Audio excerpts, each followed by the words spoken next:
Hi there, it's Kevin with Roguedeckbuilder.com, here with a Journey into Nyx, Born of the Gods, and Theros draft. So apologies for no pictures here. It seems like Empty Joe is screwing up as usual, and maybe I'm downloading all the pictures. I don't know what's going on. So anywho, Eidolon of Blossoms is actually a pretty powerful card here. You get to draw a card every time an enchantment comes into play, and I actually like green in the format. We have some other decent cards in here like the Golden Hide. Hopefully this will wheel, or the Renowned Weaver. The Line Breaker is pretty good as well. It feels a lot like Nivik Cyclops in the format, as it gets +2/+0, and so you can really abuse this card with Heroic. Every time you target it, it gets +2/+0. And the Storm Chaser Chimera is actually pretty powerful, but I don't like to get locked into a certain color scheme right off the bat. And green is one of my favorite colors in the format, especially come Theros. You get a lot of cool splashable, like either green, black, or green, blue. So I'm going to go ahead and take the Eidolon of Blossoms. Again, I apologize for no pictures here. I haven't actually loaded Empty Joe in quite a while because they've been forcing us to do beta, and I absolutely refuse to play on the beta server. So anyway, let's see here. We've got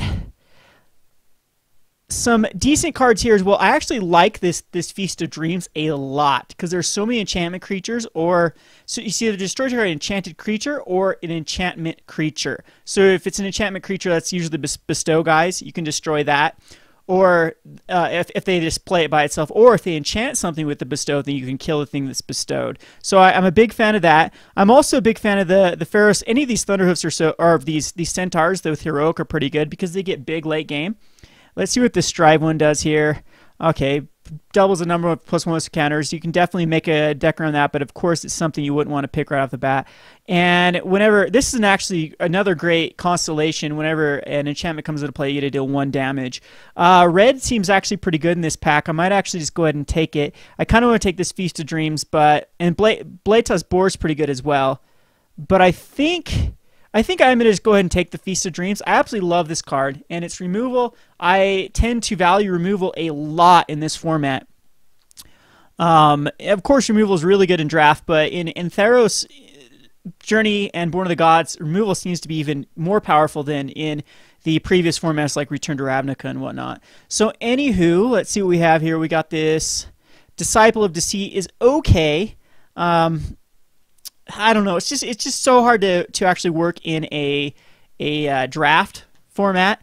Magma Spray is really good. It's removal, of course. Again, I really like to go black green. It definitely is my choice of colors. I love, especially by the time you get to Theros, you get some like Freakus Menders late, and just a lot of green black cards. Like green black is my very favorite in Theros, and if everyone is going other colors besides green black, you get a clean house a lot of times in the Theros pack. So I actually like the Fawn of Return a lot, but I don't think we need to pick it this high. These Eagle of Watches are very powerful. Let's see this did a Constellation under control, creature and trample. 5/5 trample is 6. I had to take something. I'm going to take the Magma Spray, and if we have to go into green red, that's pretty good as well.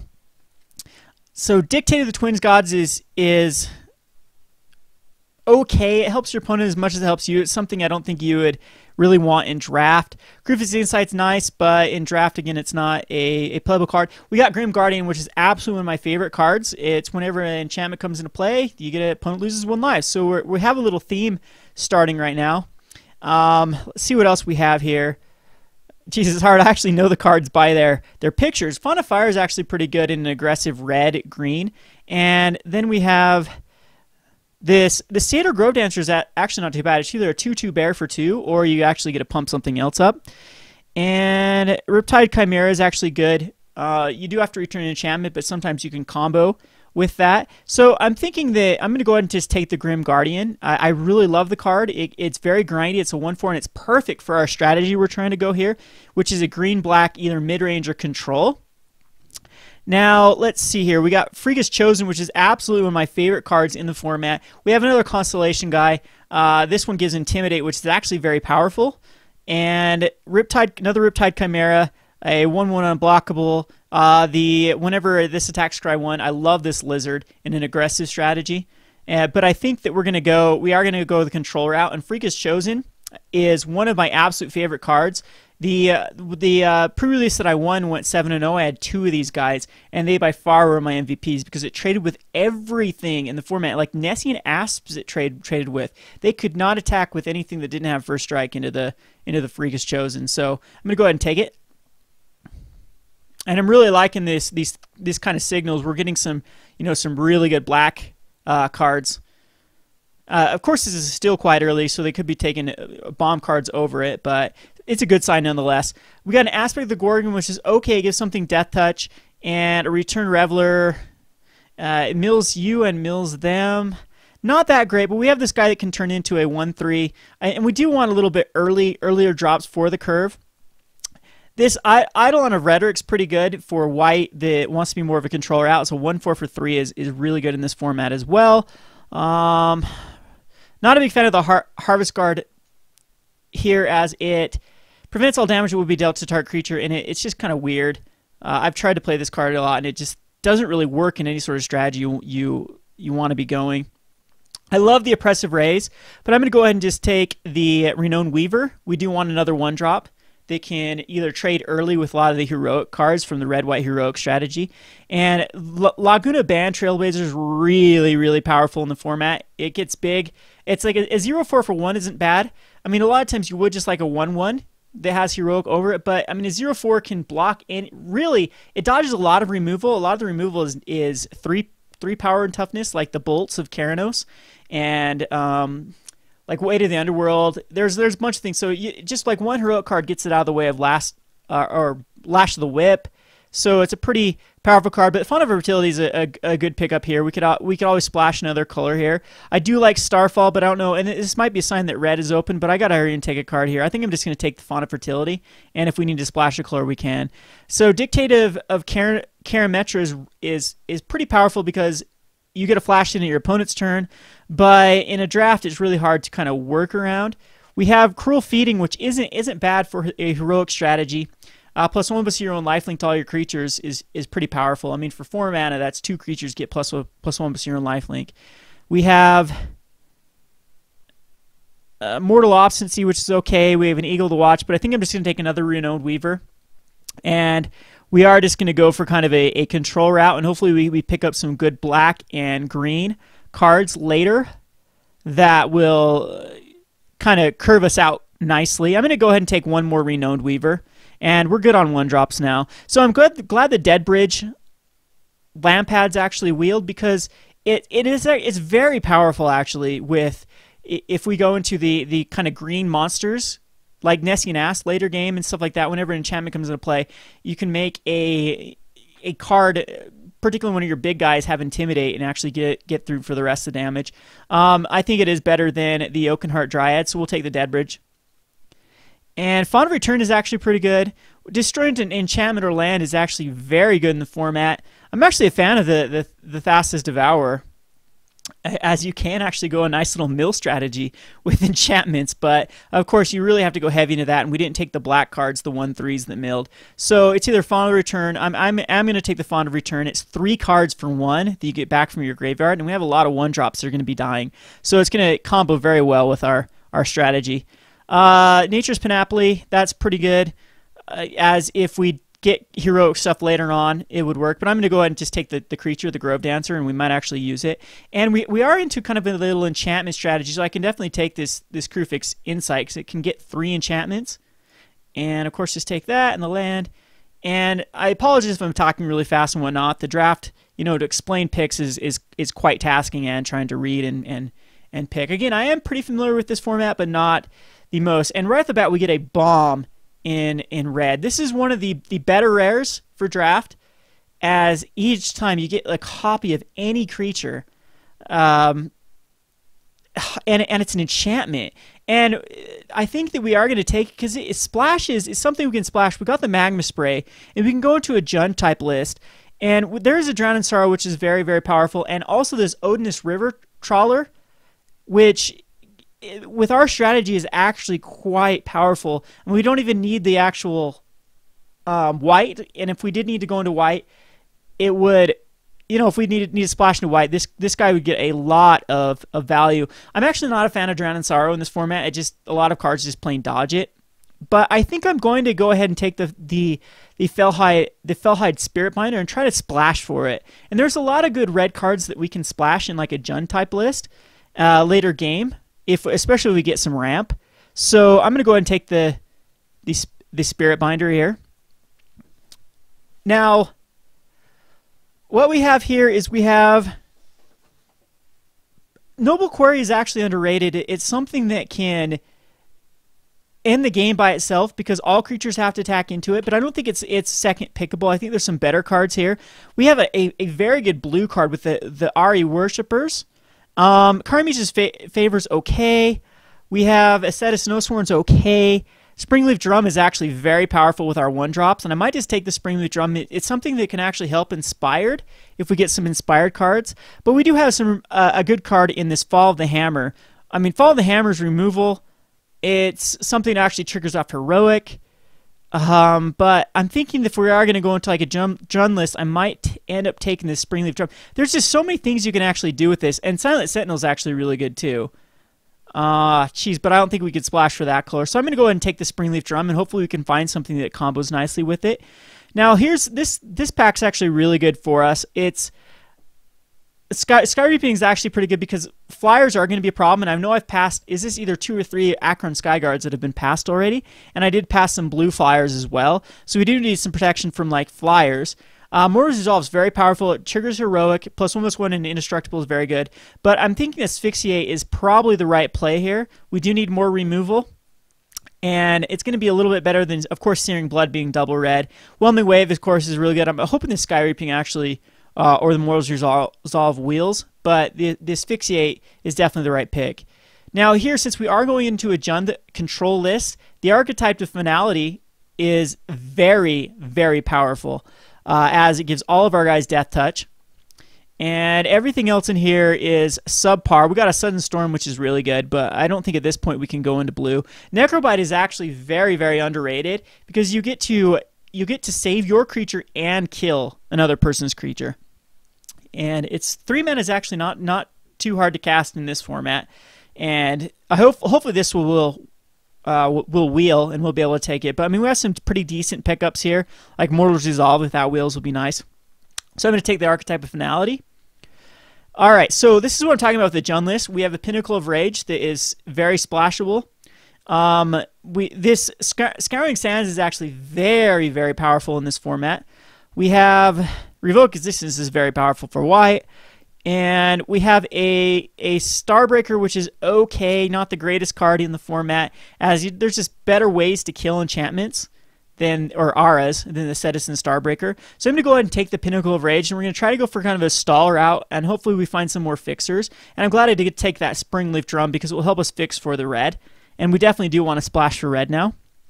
And here, like, the Harpy's not bad, but a lot of times it just ends up being a 4/4 flyer for 5.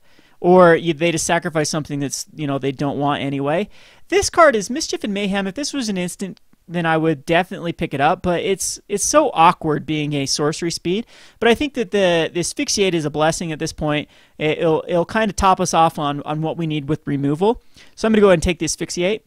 Asphyxiate can be kind of awkward at times, but I still like it. Now, Sanguimancy is actually pretty good.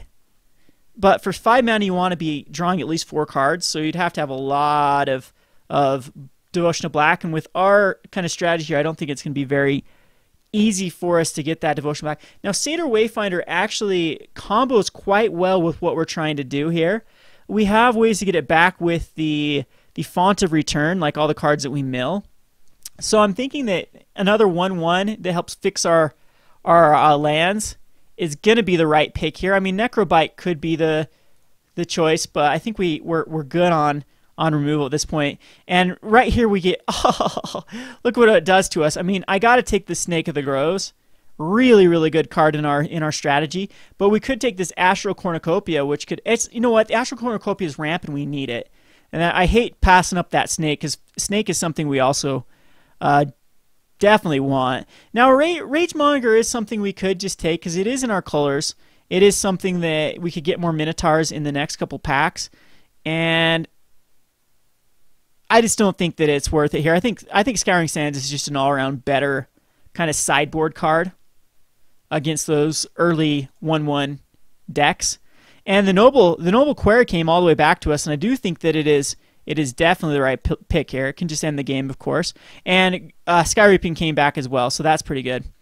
And Necrobite came back, so pretty awesome wheels here. And we can go ahead and take this Minotaur. We might have to actually use it, or we can just take the Scouring Sand. I'm pretty low on creatures, but I mean this really puts us over the top against decks that we're weak against. So I'm going to take the Scouring Sands. And again, this is a sideboard card, but I mean it can 3-for-1, it can 2-for-1 a lot of times. It completely shuts down a lot of people's strategies. And the Mortal's Resolve just completely wheeled. So we got some good playables here. We do need creatures in the last Theros pack. The good news is this is the pack for creatures for green and black. And I do believe that we have quite a good little fixing here.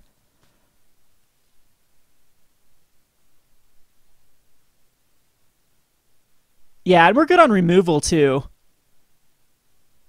So at this point, at this point I do believe that I'm going to be splashing for Pinnacle of Rage and Spirit Binder. So, I mean, I actually would like some Boulder Falls as well. Boulder Fall is such an underrated card, especially in a ramp-type strategy. Even though it is 7 mana, I might just be greedy here and take an Ashiok.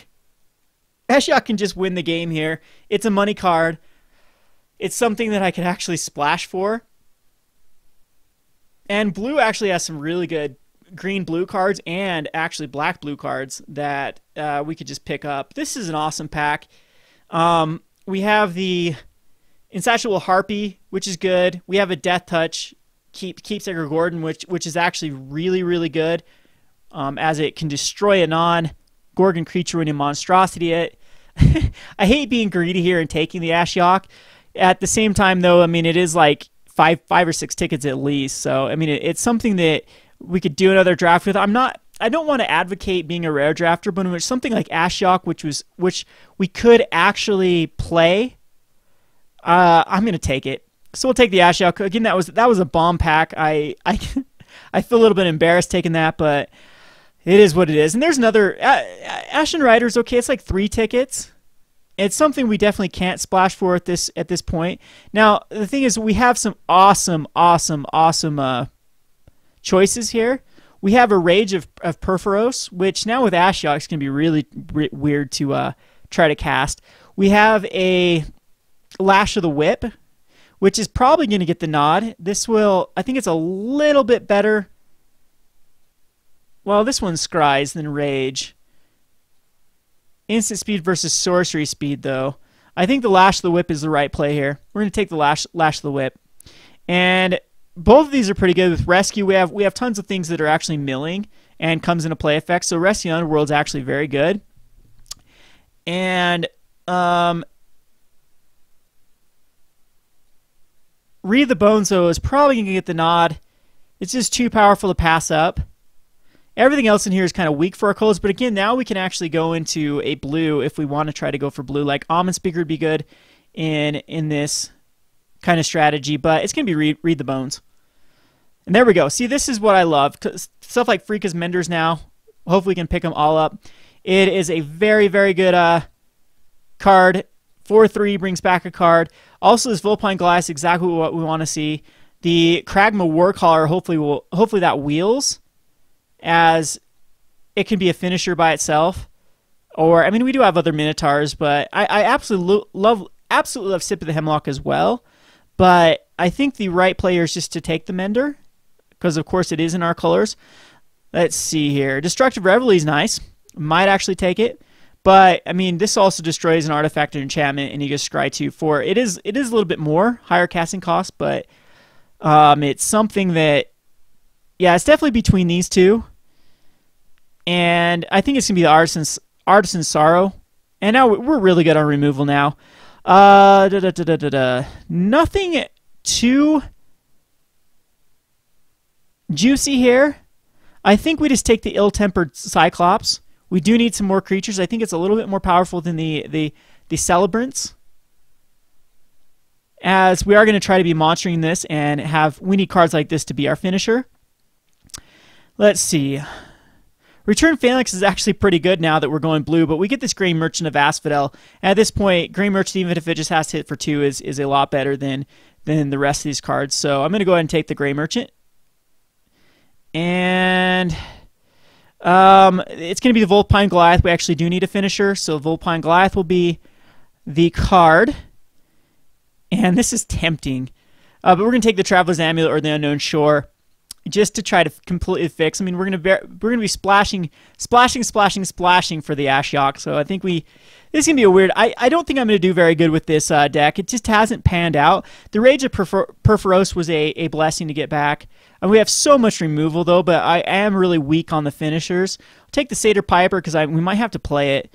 Unfortunately, I think we're good on creatures though. I think that we actually have curved and rounded out pretty well. We do have finishers in the colors, and we have some pretty powerful cards. So I could see this going either really really good for us or really bad. As I'm thinking I can definitely. Geez, I might just take the Bronze Sable here. A 2/1 for 2. That's not too bad. This we have no synergy with. This we have. It means a 4/3 haster. I'll go ahead and take the Kragma. Who knows if I'll play it or not. We do have one other Minotaur. Is that all we have? Yeah. And March of the Return's not too bad. It's better than a Crusader. We have 0 synergy with the Crusader. I highly doubt we'll take the March of the Return. But we do have a very heavy removal package here. We have very, very nice sideboard choices. We have good fixing. We have a great late game. We have Eidolon of Blossoms, I think, is definitely a very powerful card. And also, I mean, we don't have the greatest amount of enchantments, but we have enough, I think, that it's worth it to try to go into the enchantment type strategy. But, I mean, we're good on fixing, though. Definitely. We have Fawn of Fertility, Springleaf Drum, Traveler's Amulet, Astral Cornucopia. And we'll actually take the Satyr Wayfinder as well. Someone took a land over that, huh? Hey, and that could actually be a card that we use. So, I really like Defend the Heart because it only prevents combat damage would be dealt to players, so you can actually block really, really good. If they attack in with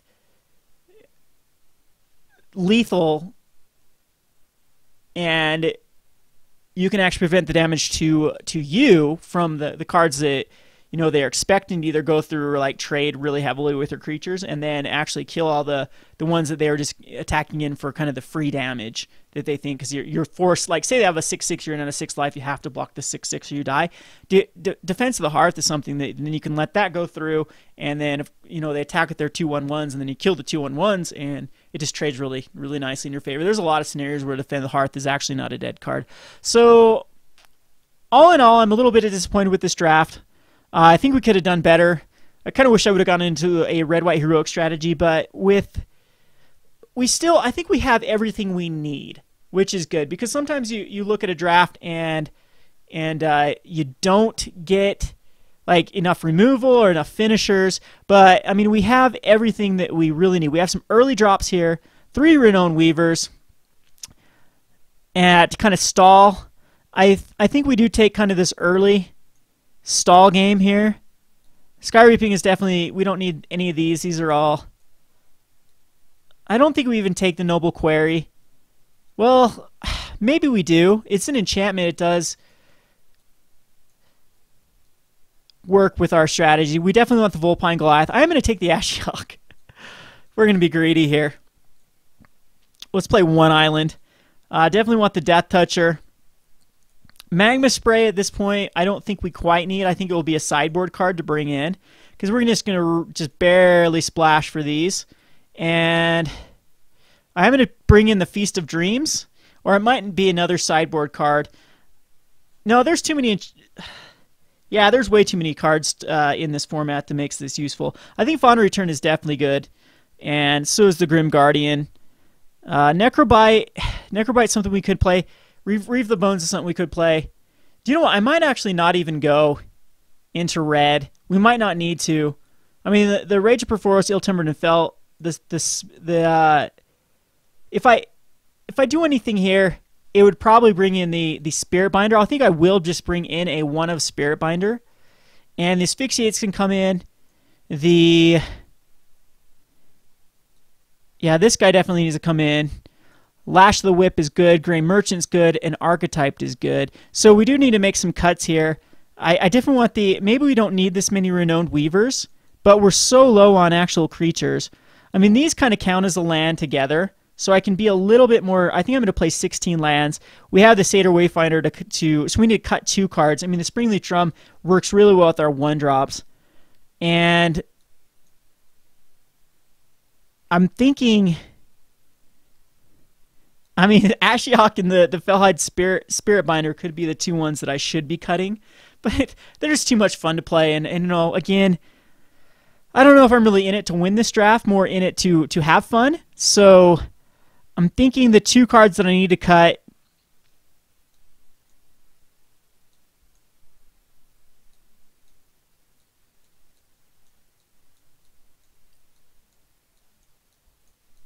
is...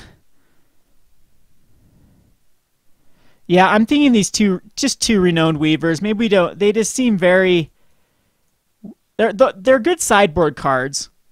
And we are really, really low, and that does make our Springleaf Drum a little bit weaker.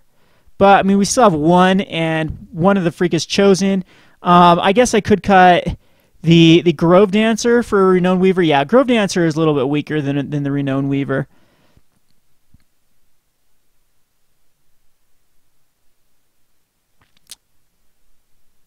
Yeah, but creature-wise, I mean, removal-wise, I can't see myself cutting any of the removal. It's Fixate, Lash the Whip. We have, I mean, we do have some good finishers here. We got fonts to fill back up our graveyard, and that's why I want all the Renowned Weavers with the fonts, so we can get them back. And so maybe I don't need a Feast of the Dreams, because we have 3 removal there. We have...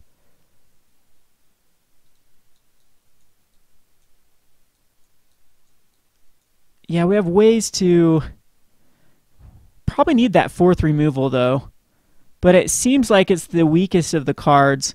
We can't... I can't skimp on any more creatures. At 14 creatures, that's exactly what I want to do. These are kind of cheating for my 17 lands, because we definitely would want 17 lands with the 6-drop. 2 6-drops and a 5-drop. And I do like the 2 fonts. I mean, that's another... We have kind of a constellation theme going here.